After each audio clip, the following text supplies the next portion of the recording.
Born in 237 AC, as the eldest son to Sir Lionel of House Selmy, Barristan was raised heir to Harvest Hall, a castle in the Dornish marches of the Stormlands. Growing tall and gallant even as a boy, Barristan served as squire for Lord Manfred Swan, all the while dreaming of becoming a knight. By the age of 10, he was so confident in his skills he entered the tourney of Blackhaven as a mystery knight, and while most laughed or dismissed him, Prince Duncan Targaryen was impressed by his courage, accepting the challenge and defeating the boy before granting the nickname Barristan the Bold.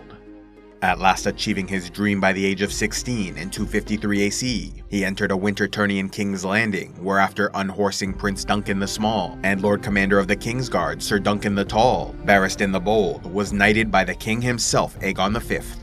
In 260 AC during the War of the Ninepenny Kings, when the armies of Westeros fell upon an invasion force gathering in the Stepstones, Barristan made a name for himself by cutting a bloody path through the famous Golden Company to slay their leader Maelys Blackfyre in single combat. This then ended the male line of House Blackfyre, a branch of House Targaryen, which launched 5 failed attempts to take the Iron Throne from 196 to 260 AC. Earning a fearsome reputation, Barristan was offered a place in the Kingsguard of Jaehaerys II at the age of 23, swearing his oath before the respected Lord Commander Sir Gerald Hightower. As a result, Barristan surrendered his right to inherit Harvest Hall, and the woman he was set to wed instead married his cousin. Though Jaehaerys II died of illness after only 3 years on the throne, Barristan continued to serve with distinction under the king's successor Aerys II. Unfortunately, the new Targaryen monarch had no talent for governing and got himself taken hostage by House Darkland in 277 AC during what came to be known as the Defiance of Duskendale. While the Hand of the King, Tywin Lannister, was ready to storm the castle and slaughter their enemies, regardless of what happened to the king, Barristan volunteered to launch a rescue mission entirely on his own, given 1 day to make the attempt.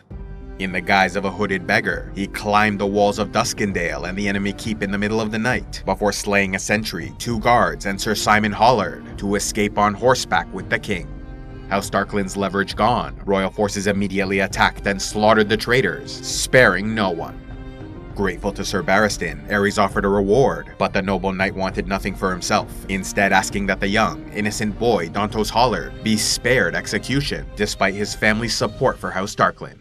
In later life, Barristan wondered whether it would have been better for the realm to let the Mad King Aerys II die in the Defiance. A few years later in 281 AC, when the Kingswood Brotherhood wrought havoc upon the lands near the capital, the Kingsguard were sent to hunt them down, with Sir Barristan rescuing Lady Jane Swan and her septa before he slayed the enemy leader Sir Simon Toyne in single combat. Recognized as one of the greatest knights in Westeros, Sir Barristan won many more competitions and planned the same for the tourney of Harrenhal in 281 AC, hoping to crown the woman he loved, Ashara Dayne, as Queen of Love and Beauty. Yet he lost in the final round to Prince Rhaegar Targaryen, who went on to name Lyanna Stark as Queen of Love and Beauty, setting off a chain of events that led to Robert's rebellion and the fall of House Targaryen. This was yet another memory Barristan remembered in later life, regretting both that his loss led to war and that he never expressed his feelings to Ashara. Though the Mad King Aerys II was a cruel, violent, unstable ruler by the end of his reign, Barristan remained loyal to his vows and fought for House Targaryen during the Civil War of 282 AC. Taking several grievous wounds while losing the Battle of the Trident, Roose Bolton recommended the execution of Sir Barristan, but Robert Baratheon instead sent for his personal maester to help the enemy knight recover. Harboring great respect and admiration for the famous Kingsguard, the new king Robert Baratheon not only pardoned Sir Barristan and allowed him to keep his position, but also promoted him to Lord Commander. Understanding that the surviving Targaryen children in exile were too young to rule, and respecting Robert's merciful treatment of prisoners and enemy supporters, Barristan pledged his loyalty to the new king. Continuing his life of service and heroism, the Lord Commander won a great victory in the Greyjoy Rebellion of 289 AC, leading royal forces in their attack on Old Wyck. Nearly a decade later, in 298 AC, the king died in a hunting accident and was succeeded by his supposed son and heir Joffrey Baratheon, who was actually born from an incestuous affair between the Queen Cersei Lannister and her brother Jaime. Seeking to impose her will on the court, Cersei had her son dismiss the aging knight Sir Barristan from the Kingsguard, despite it being a position appointed for life. This was done so Joffrey's bodyguard, Sandor Clegane, could join the White Cloaks, while the Queen's brother Jaime was promoted to Lord Commander. Outraged by the dismissal, Barristan threw down his sword before dutifully writing his final entry in the White Book of the Kingsguard. When soldiers then arrived to arrest him for a perceived threat against the king, he killed 2 and escaped on horseback. Growing out a beard and posing as an old man, Barristan witnessed the execution of Lord Eddard Stark before sailing across the Narrow Sea to contact Illyrio Mopatis of Penthos, an ally and supporter of the Targaryen children in exile. Unwilling to return home to Harvest Hall, where he might put his family in danger, and with a civil war erupting across Westeros, leaving 5 potential kings to claim a throne of their own, Barristan was determined to follow his heart and live out his days in service to who he felt was the rightful monarch. That meant finding Viserys Targaryen, the eldest living son of the Mad King Aerys II.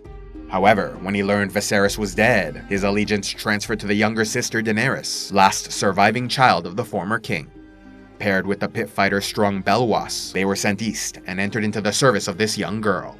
Posing as Arstan Whitebeard, Barristan helped Daenerys, now known as the Mother of Dragons, defeat the Slavers' Bay cities of Astapor and Yunkai before revealing the truth of his identity. Making matters worse for Daenerys, his confession also meant she learned her other Westerosi advisor, Jorah Mormont, was a former spy for the Iron Throne.